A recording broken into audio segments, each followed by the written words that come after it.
actually do like custom concerts, right? So each concert, each venue, and these beautiful places that you play, you actually create your own concert for them. So which is really special as well. Well, given that the organ is such a unique instrument in that it changes everywhere you go, there's very few pipe organs that are identical, right? None are, there's, exactly. So it'd be kind of silly to try and impose the same program on every piece. Like, not every piece is going to work very well on the pipe organ here, for instance, or the pipe organ we're going to.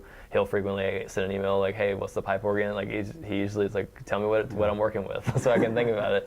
And he'll be like, "Okay, well, it doesn't have a lot of this, so we probably should do these pieces and not these pieces," or something like that. And also we try to customize it to the taste of that situation as well. So the audience or the host or the, And if you're in the congregation, different congregations, different things, sure. Right. If we know it's going to be, if their congregation is more like a like for Norway, it was completely different. We couldn't do any jazz standards. We knew that going in. We couldn't do a lot of pop stuff. Was there just more formalized. It's a more formalized for organ festival that kind of has something to do with it. But so we had to tailor fit. But they also wanted something new, and their expectations were different than in the States too. So we tried to incorporate that as much as we could.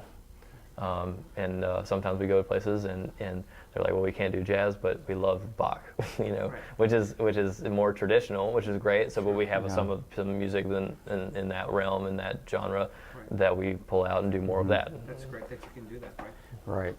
And we like doing different things anyway. Absolutely. So. Right, but we've been, daring at some places, like, You've been asked back. A very, exactly. a very high cathedral, like Episcopal Church. We've done this, some of the Sinatra route, and then to make sure, they didn't throw us out at the end, so it was good. I said they just keep asking you back, and it's always a good thing. You guys played at St. Patrick's in New York. You played at West Point. You played at the Spoleto Festival as well. Correct. You're from South Carolina originally. Well, actually Minnesota, but before I came to Houston, though, I was director of music at a church in Charleston for 8 years. So, and that's the Basilica of St. Peter and Paul in North Carolina. Or in Maine, Holy yes. Trinity Church. Yeah, Holy Trinity. I mean, you guys got an incredible repertoire of where you've played, and you play in some beautiful locations as well. We've been very blessed. That's why it's interesting. Like your fourth anniversary coming up, and then where's it going for you? What's the next steps for you?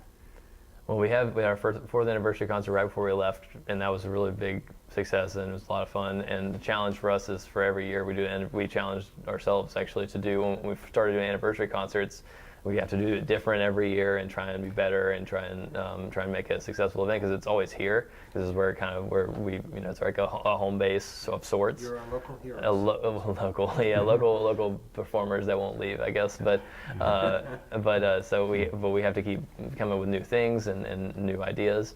And so it's great. So we have a couple of recording projects that we in mind.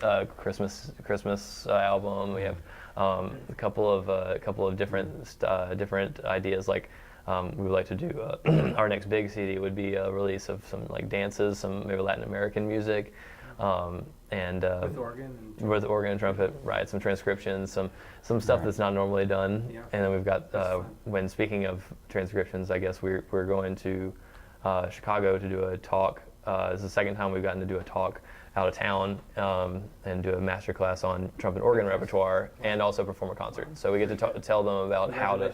Thanks. Oh, thanks. Thanks. And so another where we're branching out, which just started a few months ago too. We're under the umbrella of Fresh Arts of Houston, which is under the umbrella of 501c3. So we've been that's nonprofit, right? Right. So raising money for special projects, and it's been very successful the last few months, and we're continuing that big time for the next year and beyond. But that's a whole other side of this. Exactly. Equation. Right. Exactly.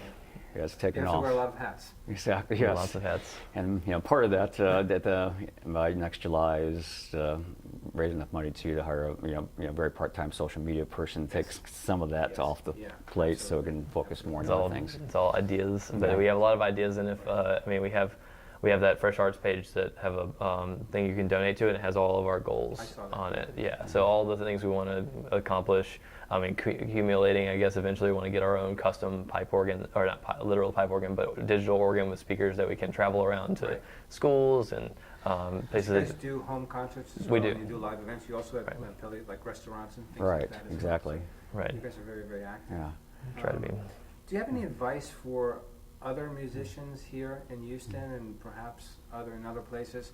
You know, you guys grew up with music and it's been in your DNA for so long.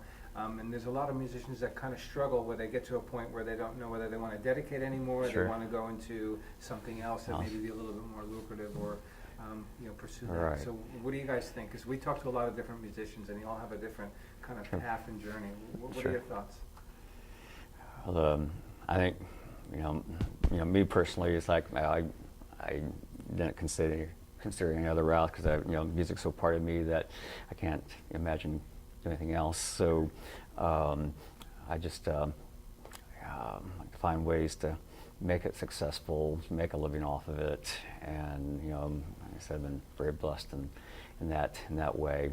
So. But yeah, it's you just have to stay, diligent about it, and practice. It's not just a love. Oh, I just love music. I should be a musician. It's I love music enough to dedicate time and effort and energy and stuff like that. So, I think I know a lot of people that have not followed through with music, and so. I was the same way. I'd never considered another career. I asked this orchestral conductor at a festival I did one time. It's like I think I want to do music for a career, but as someone who is older than me and has a career in music, like what's your advice? And he asked if can you see yourself doing anything else? And I said nope. And he said, okay, then you should be a musician. That was good. That was easy. But I think that the most common mistake is people make, and it's usually around the high school or early college, is that they find success with music because they're smart or driven or hardworking, and artistic and musical and all the good stuff.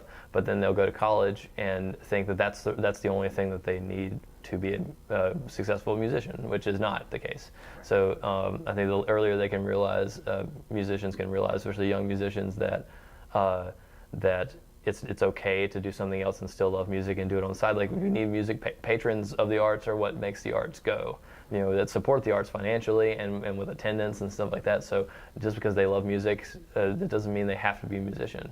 And it's often people are really relieved when that's like an option where they can play in a community band and still be an accountant or an engineer or something like that. So I think some schools are better about educating students that it's okay to do that, and it's great to do that.